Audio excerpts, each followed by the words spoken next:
उत्तराखंड सरकार की पहल, महिला समूहों को 10 लाख तक ब्याज मुफ्त ऋण देने की तैयारी। अच्छा काम करने पर यह भी सुविधा मिलेगी। महाजनसंपर्क अभियान के लिए बीजेपी ने तय किए कार्यक्रम और जिम्मेदारी। 1 से 20 जून तक होगी जनसभाएं।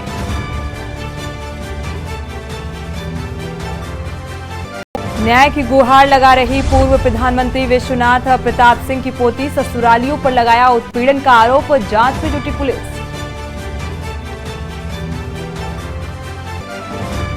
पंचलेश्वर महादेव मंदिर में देर रात दानपात्र चोरी। मंदिर में अज्ञात चोरों ने दानपात्र से उड़ाई नकदी। दानपात्रों को चुराने वाला चोर सीसीटीवी में आया नजर। बढ़ चढ़कर चारधाम दर्शन को पहुंच रहे श्रद्धालु। करीब 12.35 लाख तीर्थयात्री कर चुके हैं दर्शन। मौसम साथ देता तो इस बार 1 महीने में बनता रिकॉर्ड। केदारनाथ यात्रा पड़ाव के सोनप्रयाग में खुला बाजार। यात्रियों की लगी लाइनें। पंजीकरण व्यवस्था को बाजार से बाहर करने की मांग। आप देख रहे हैं के न्यूज, खबरों का सारथी। खबर उत्तराखंड के साथ मैं सोनी चौहान। खबरों की शुरुआत करते हैं। मुख्यमंत्री पुष्कर सिंह धामी ने एक बार फिर से दोहराया है कि सरकारी जमीनों पर अतिक्रमण किसी भी सूरत में बर्दाश्त नहीं किया जाएगा। उन्होंने ये भी कहा कि अतिक्रमण हटाओ अभियान का उद्देश्य सरकारी जमीनों से अतिक्रमण को खाली कराना है। मुख्यमंत्री धामी ने एक बार फिर से कहा है कि मैंने पहले ही कहा था कि लोग खुद से ही अतिक्रमण हटाएं, नहीं तो सरकार हटाएगी। आपको बता दें कि पिछले दिनों उत्तराखंड सरकार की ओर से वन भूमि से काफी संख्या में अवैध मजारों को तोड़कर अतिक्रमण हटाया गया। अतिक्रमण हटाओ अभियान की टीम ने इस दौरान कई मंदिरों को भी हटाकर सरकारी जमीनों को अतिक्रमण से खाली कराया।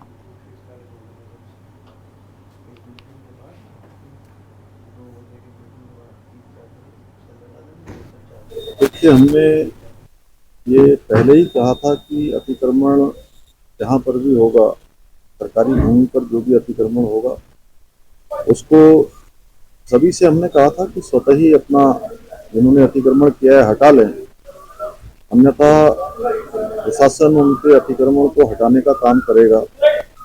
और इस क्रम में अतिक्रमण हटाने की कार्रवाई लगातार जारी है और ये जब तक जारी रहेगी जब तक पूरी तरह से सरकारी भूमि से अतिक्रमण मुक्त नहीं हो जाता। सर, विभागों बढ़ते आगे, मुख्यमंत्री पुष्कर सिंह धामी ने चारधाम यात्रा में भारी तादाद में तीर्थयात्रियों के उत्तराखंड पहुंचने पर खुशी जाहिर की है। उन्होंने कहा है कि यात्रा शुरू हुए अभी 1 माह का वक्त ही हुआ है और भारी संख्या में तीर्थयात्री चारों धाम में दर्शन के लिए आ रहे हैं। मुख्यमंत्री धामी ने यह भी कहा कि इस बार पिछले साल की तुलना में अधिक संख्या में तीर्थयात्री चारों धामों में दर्शन के लिए आएंगे और एक रिकॉर्ड बनेगा। देखिए, हमने ये पहले ही कहा था कि अतिक्रमण जहाँ पर भी होगा, सरकारी भूमि पर जो भी अतिक्रमण होगा उसको सभी से हमने कहा था कि स्वतः ही अपना जिन्होंने अतिक्रमण किया है हटा लें, अन्यथा प्रशासन उनके अतिक्रमण को हटाने का काम करेगा। और इस क्रम में अतिक्रमण हटाने की कार्रवाई लगातार जारी है और ये जब तक जारी रहेगी जब तक पूरी तरह से सरकारी भूमि से अतिक्रमण मुक्त नहीं हो जाता। रुक करते हैं अगली खबर का। रुड़की के पिरान कलियर क्षेत्र के धनोरी बावन दर्रा के पास देर रात एक महिला पर धारदार हथियारों से हमला कर गंभीर रूप से घायल कर दिया गया। सूचना पर पहुंची पिरान कलियर पुलिस ने महिला को घायल अवस्था में सिविल अस्पताल रुड़की भिजवाया, जहां उपचार के दौरान उसकी मौत हो गई। मौत से पहले महिला ने पुलिस को बयान देकर बताया कि किसी व्यक्ति द्वारा धारदार हथियार से उस पर हमला किया गया था और उसके साथ उसका बेटा व पति भी मौजूद था, लेकिन पुलिस को वो मौके से मौजूद नहीं मिले। पुलिस आरोपियों की तलाश में जुटी है और मामले की जांच की जा रही है। एसएसपी हरिद्वार अजय सिंह ने बताया है कि महिला की घायल अवस्था में पड़ी होने की सूचना मिली थी, जिसे अस्पताल भेजा गया, जहां उसकी मौत हो गई। पुलिस मामले की जांच कर रही है।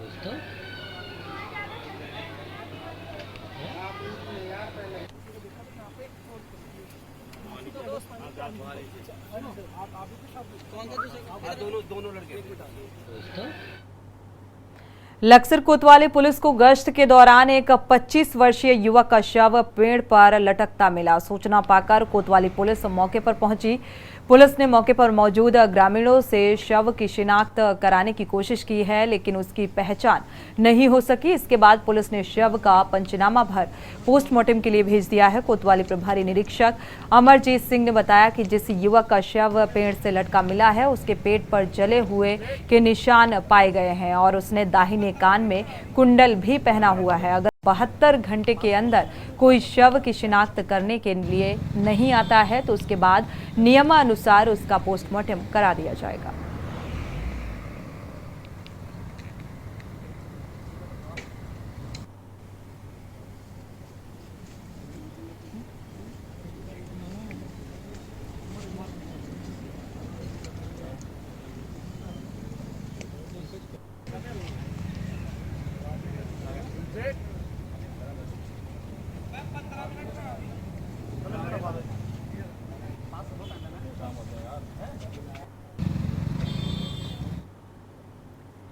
खबर देहरादून से है, जहां जुआ खेलते हुए 7 आरोपी प्रेमनगर थाना पुलिस ने इन्हें गिरफ्तार किया। आरोपियों से 2 गड्डी ताश पत्ते और करीब 2 लाख से ज्यादा रुपए भी बरामद किए गए। एसएसपी देहरादून दिलीप सिंह कुंवर ने बताया कि पुलिस को सूचना मिली कि झाझरा में अडानी पुल के नजदीक झाड़ियों में कई लोग ताश के पत्तों से लाखों रुपए लगाकर जुआ और सट्टेबाजी कर रहे हैं। पुलिस ने मौके पर दबिश देकर जुआ खेलते हुए 7 आरोपियों को गिरफ्तार किया।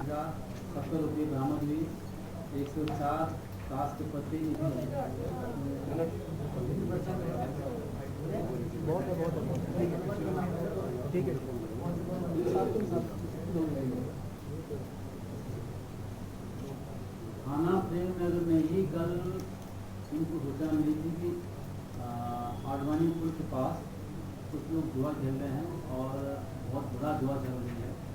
उसमें एसपी और उसकी टीम गई। कल सूचना के आधार पर 7 जुआरियों को पकड़ा। उनके पोजीशन से 2,38,070 रुपये बरामद किया गया। ताश के पत्ते हैं और साथ साथ 7 मोबाइल फ़ोन बरामद किया गया। इस टीम को भी मेरी तरफ से 10,000 के इनाम है।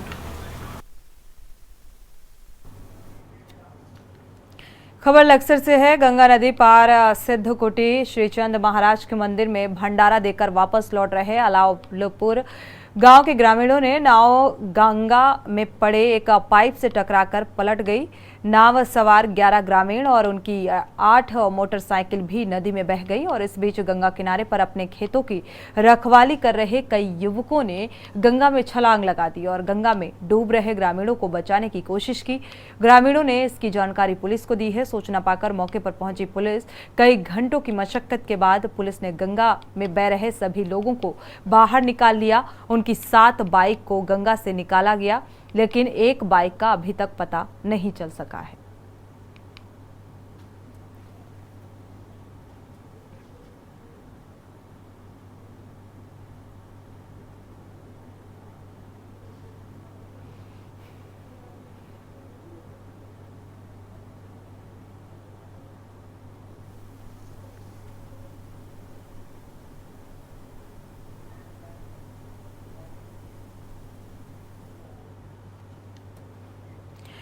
बढ़ते आगे, रिजर्व बैंक द्वारा 2000 के नोट चलन से बाहर किए जाने के फैसले के बाद विपक्ष ने केंद्र सरकार पर जमकर हमला बोला है। कांग्रेस ने इस फैसले को पूरी तरह से नकार दिया है। बीजेपी सरकार पर भ्रष्टाचार किए जाने का आरोप भी लगाया गया। कांग्रेस राष्ट्रीय सचिव काजी निजामुद्दीन ने कहा है कि देश में असल मुद्दे हैं और उस पर कोई ध्यान नहीं दिया जा रहा। देश में बेरोजगारी बढ़ गई है, लोगों को रोजगार नहीं मिल रहा, महंगाई चरम पर है, भ्रष्टाचार के खिलाफ कोई कदम नहीं उठाया जा रहा।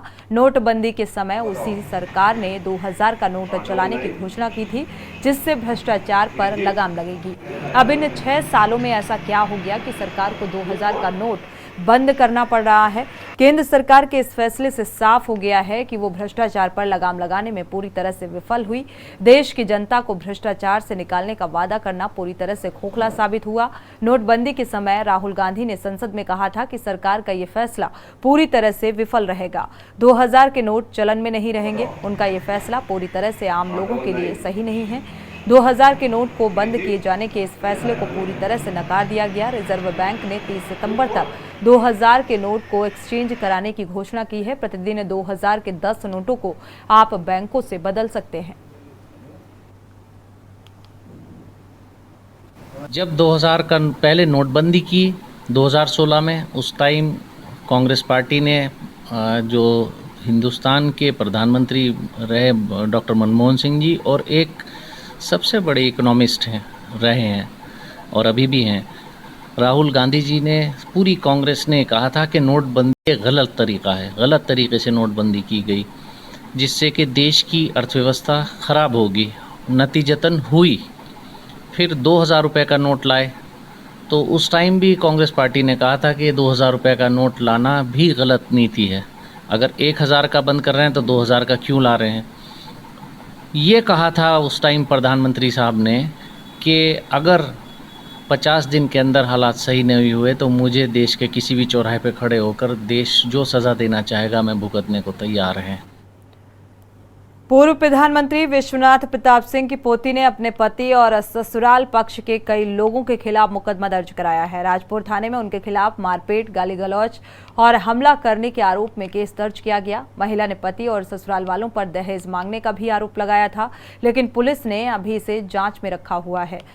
अंद्रीजा मंजरी ने एसएसपी देहरादून दिलीप सिंह कुंवर से भी मुलाकात की थी और इस दौरान एसएसपी ने निष्पक्ष जांच का भरोसा दिया है। आपको बता दें कि पूर्व प्रधानमंत्री की पोती अंद्रीजा मंजरी सिंह की शादी 2017 में ओडिशा के पूर्व मुख्यमंत्री के पोते आरकेश सिंह से हुई थी। ओडिशा विधानसभा चुनाव के बाद अंद्रीजा और उनके पति देहरादून में रह रहे थे। राजपुर थाना पुलिस ने मुकदमा दर्ज कर मामले की जाँच शुरू कर दी है।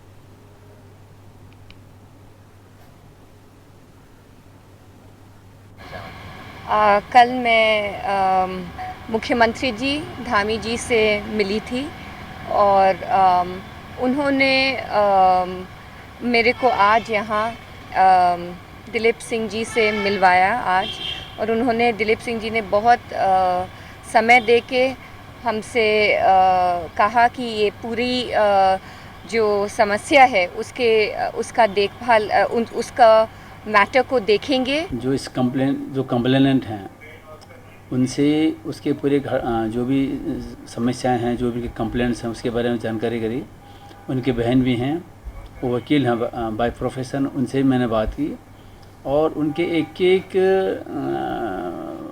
कंप्लेंट से संबंधित जो बिंदु हैं उस पर मेरी चर्चा हुई है और बहुत सारी उनकी कुछ ग्रीवांसेस हैं। रुक करते हैं अगली खबर का। पौड़ी जिले के राजकीय इंटर कॉलेज पुरियाडांग के स्वर्ण जयंती समारोह के पहले दिन सांस्कृतिक कार्यक्रमों की धूम रही, जिसमें स्कूली छात्र छात्राओं ने रंगारंग कार्यक्रमों की प्रस्तुति देकर समा बांधा। रविवार को विद्यालय के 50 वर्ष पूरे होने पर आयोजित स्वर्ण जयंती समारोह का बतौर मुख्य अतिथि विधायक राजकुमार पोरी ने दीप प्रज्वलित कर शुभारंभ किया और इस दौरान विधायक राजकुमार पोरी ने कहा कि राष्ट्र निर्माण में युवाओं का अहम योगदान होता है। हमें बच्चों को अच्छी शिक्षा और अच्छे संस्कार देने जरूरी है। विधायक राजकुमार पोरी ने कार्यक्रम में शानदार आयोजन पर स्कूल प्रशासन व आयोजन समिति की सराहना भी की।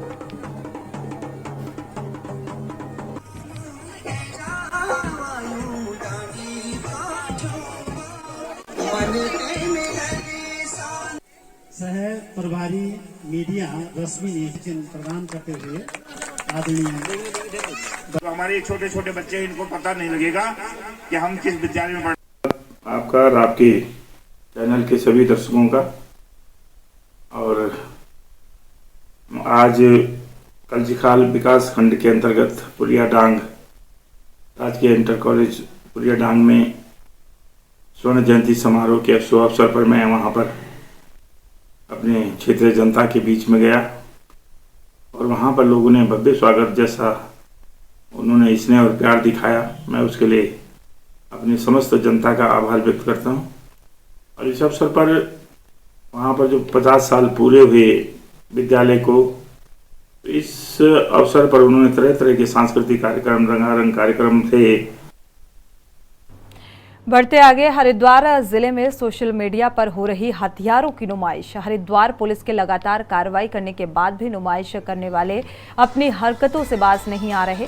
सोशल मीडिया पर कोई हथियारों से फायरिंग कर रहा है तो कोई हथियारों के साथ अपनी फोटो खिंचवा रहा है और सोशल मीडिया पर अपलोड कर रहा है।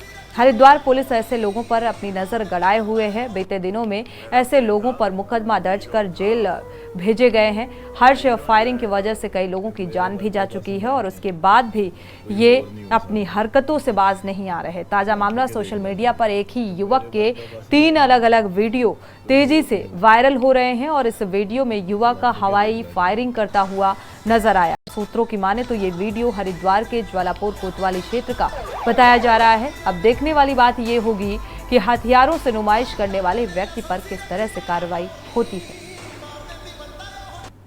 मेरा बेटा हीरो था और वह हीरो ही रहेगा। कि मेरे वर्ग का बस मैं ही हूं, कोई और नहीं हो सकता। लब के देख लेगा। रुक करते हैं अगली खबर का। जनपद उधम सिंह में खटीमा के सुरई वन रेंज में बनी वर्षों पुरानी मजार को ध्वस्तीकरण की कार्रवाई से बचाने के लिए आज भारी संख्या में बीजेपी, अल्पसंख्यक मोर्चा और उत्तराखंड दिव्यांग सशक्तिकरण एसोसिएशन ने कार्यकर्ताओं ने खटीमा उप जिलाधिकारी को ऐतिहासिक मजार से जुड़े तथ्यों से संबंधित साक्ष्य सौंपकर मजार न तोड़ने वालों तोड़े जाने की गुहार लगाई है और इस दौरान साक्ष्य के आधार पर लोगों ने कहा है कि मई 1943 में खंडहर में तब्दील मजार को तत्कालीन वन रेंज अधिकारी चतुर्वेदी ने मजार का पुनर्निर्माण कराया था। ये लगभग 157 वर्ष पुरानी ऐतिहासिक मजार है जिससे मुस्लिम वर्ग के साथ ही विभिन्न वर्गों के लोगों की भावनाएं और आस्था जुड़ी हुई है और इस जगह पर वर्ष में एक बार भव्य मेले का आयोजन किया जाता है। भारी संख्या में श्रद्धालु यहाँ पहुंचते हैं। लोगों ने इस ऐतिहासिक मजार को अवैध कब्जा न मानकर इसे संरक्षित रखे जाने की गुहार प्रशासन से लगाई।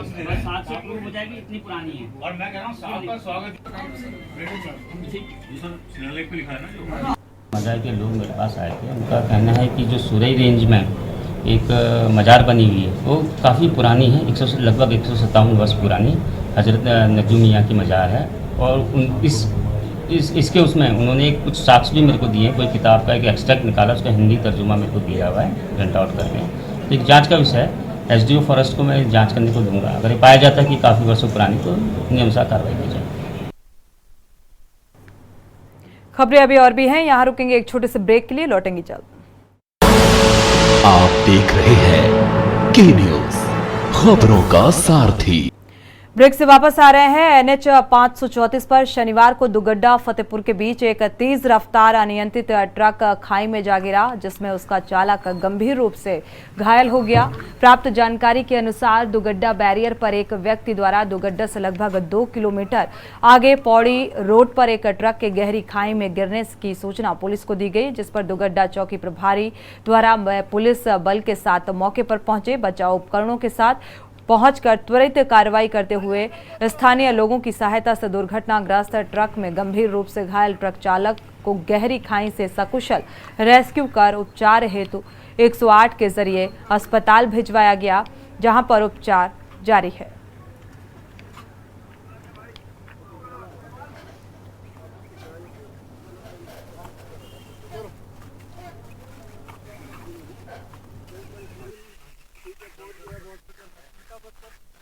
आज यार जरा 2-4 और आ जाओ।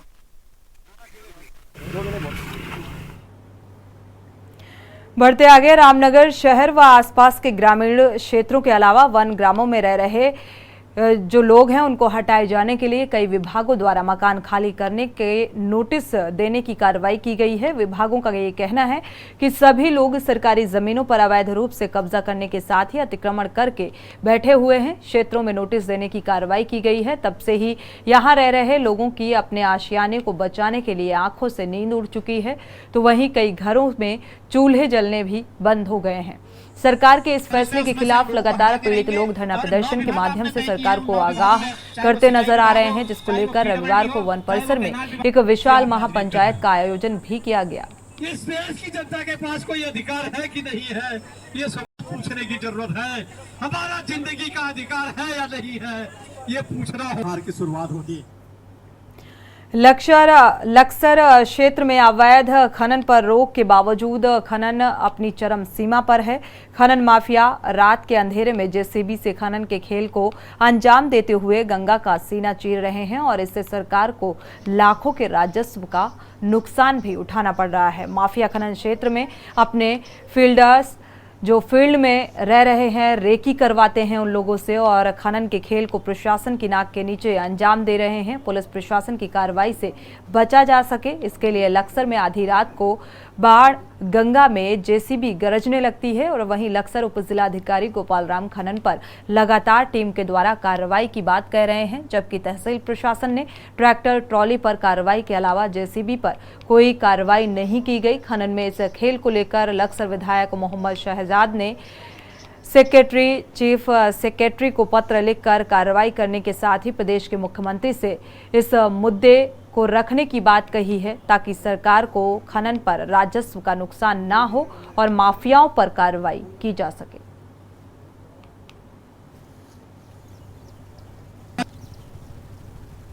रात मेरे पास भी काफ़ी फ़ोन आए हैं और वीडियो भी कुछ लोगों ने भेजी है खनन करते हुए। मैं जल्दी ही चीफ सेक्रेटरी को चिट्ठी लिखूंगा और सीएम साहब से बात करूंगा इस विषय में। खनन हो लेकिन जेन्युइन हो। जो ये माफियावाद का खनन है ये क्षेत्र के लिए घातक है और मैं पहले भी इसके खिलाफ था और आज भी इसके खिलाफ हूं। लगातार हमारी टीम काम कर रही है, लेकिन खनन की जो अवैध खनन की शिकायतें प्राप्त हो रहे हैं उस पर हम लोग काम कर रहे हैं और लगातार वाहनों को पकड़ भी रहे हैं और आगे भी इस तरह की कार्रवाई जारी रखी जाएगी और इसको सख्ती से निपटा जाएगा। रुक करते हैं अगली खबर का। 25 मई से 27 मई तक उत्तराखंड में होने जा रहे G20 सम्मेलन को लेकर प्रदेश शासन के दिशा निर्देशों के बाद भी प्रशासन द्वारा जॉलीग्रांट एयरपोर्ट, रानी पोखरी और ऋषिकेश में चल रहे साजो सज्जा और सौंदर्यीकरण के कार्यों का निरीक्षण अधिकारियों ने किया और जल्दी से जल्दी सभी कार्य पूर्ण करने के निर्देश कैबिनेट मंत्री प्रेमचंद अग्रवाल को दिए गए। कैबिनेट मंत्री प्रेमचंद अग्रवाल आज तमाम अधिकारियों के साथ G20 सम्मेलन की तैयारियों का निरीक्षण करने के लिए जॉलीग्रांट एयरपोर्ट पर पहुंचे। सीडीओ देहरादून कामठान और MDDA उपाध्यक्ष और सूचना आयुक्त वंशीधर तिवारी के नेतृत्व में तमाम अधिकारियों से कैबिनेट मंत्री ने विस्तृत जानकारी जुटाई, सभी कार्यों को पूरा करने के लिए निर्देशित किया।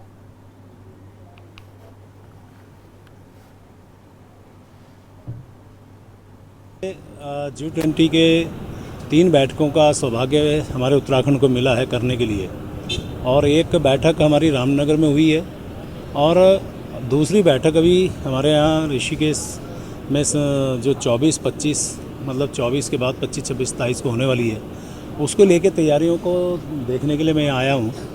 निश्चित रूप से मुझे खुशी है कि हमारे विभागों के द्वारा बहुत तेज़ी से इसमें काम किया गया है और उससे पहले तो मैं माननीय प्रधानमंत्री जी का धन्यवाद कर रहा हूँ जो G20 के अध्यक्ष भी हैं, जिनके आशीर्वाद से हमें उत्तराखंड को 3 बैठकें करने का सौभाग्य प्राप्त हो रहा है और हम पूरी तरह से तैयार हैं। उत्तराखंड के बारे में आप जानते हैं कि हमारे यहाँ अतिथि देव भव शब्द एक कहा जाता है कि जो भी अतिथि आता है उसके लिए हम बहुत उसे भगवान के रूप में मानते हैं और उसके स्वागत के लिए जो भी हमारे ऐसे बन पड़ेगा हम कर रहे हैं। G20 का हमारा डेलीगेट आ रहा है, उनके स्वागत के लिए NCC कैडेट्स यहाँ पर होंगे जो कि इन देशों के झंडे लिए यहाँ पर उनका स्वागत करेंगे। तो ये टी पॉइंट पर है, जो जॉलीग्रांट के टी पॉइंट पर है।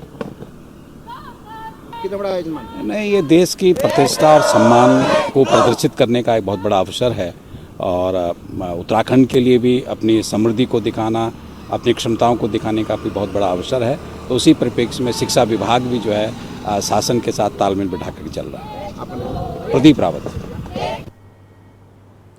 सरोवर नगरी नैनीताल में गुरु अर्जुन देव जी महाराज का शहीद दिवस धूमधाम के साथ मनाया गया और इस मौके पर नगर के मल्लीताल स्थित गुरुद्वारे से मॉल रोड होते हुए झांकी निकाली गई। श्री गुरु ग्रंथ साहिब जी की शोभा यात्रा के दौरान श्रद्धालुओं ने सुंदर झांकियां व अन्य अलग अलग तरह की झांकियां निकाली। झांकियां अमृतसर, बाजपुर, रुद्रपुर, हल्द्वानी, नैनीताल के बीच महापर्व में हिस्सा लेने के लिए पहुंची। झांकी में कलाकारों ने अलग अलग कलाओं व करतब का सुंदर प्रदर्शन किया। सैकड़ों की संख्या में सिख धर्म के बच्चों, महिलाओं और बुजुर्गों ने इस शोभा यात्रा में पैदल गुरु जी के भजन गाकर मार्च किया। शोभा यात्रा के दौरान मॉल रोड में झाड़ू मारकर और पानी डलवाकर मार्ग की साफ सफाई की गई। गुरुद्वारा समिति ने शहर के अलग अलग स्थानों में मीठा जल लस्सी के स्टॉल लगाकर श्रद्धालुओं व मौजूद लोगों के लिए मुफ्त में वितरण किया। नगर भ्रमण के बाद शोभा यात्रा को मल्लीताल स्थित गुरुद्वारे में संपन्न किया गया। पर्यटकों ने भी शोभा यात्रा का हिस्सा बनकर पुण्य कमाने का काम किया।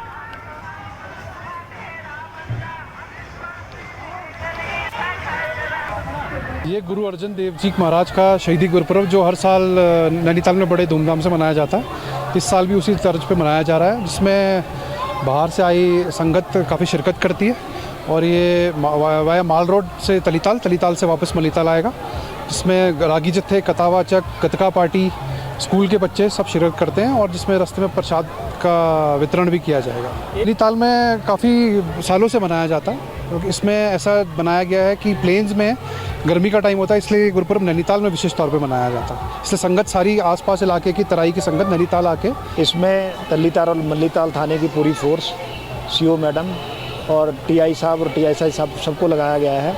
रूट बिल्कुल क्लियर रखा जाएगा और जो माननीय उच्च न्यायालय के निर्देश हैं उसका अनुपालन सुनिश्चित कराया जाएगा। इसमें ट्रैफिक डाइवर्ट रहेगा, माल रोड पे कोई भी ट्रैफिक नहीं आएगा। राजभवन की तरफ से ट्रैफिक को डाइवर्ट किया गया है और बाकी ये रूट जीरो रहेगा जहाँ पर नगर कीर्तन चलेगा। बाकी सारी व्यवस्थाएं चाक चौबंद रहेंगी, हर जगह हर ड्यूटी पॉइंट पर पुलिस नियुक्त है और उनकी सुविधा के लिए ही पूरा ट्रैफिक प्लान बनाया गया है ताकि जो पर्यटक आ रहे हैं उनको किसी प्रकार की कोई समस्या ना हो। इसी के साथ खबर उत्तराखंड में फिलहाल बस इतना ही। आगे खबरों के लिए आप देखते रहिए के न्यूज़ इंडिया।